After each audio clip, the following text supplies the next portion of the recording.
Ang presyo ng gasolina panay taas, parang pangarap nating umasenso. Pero ang sahod, steady lang, parang tayo na lang ang hindi makaahon.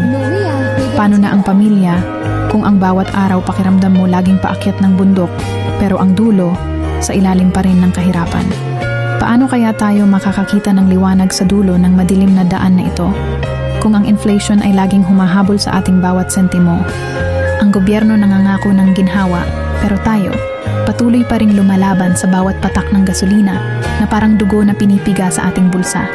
Saan na tayo pupulutin sa halos lahat ng nagtataasang presyo ng mga bilihin? Pilipinas. Kung ang simpleng pamumuhay ay magiging isang malaking hamon at ang mga mahihirap ay ang laging kawawa sa huli, ang pag-asa ay tila usok na itim na lang ng tambutso sa kalsada.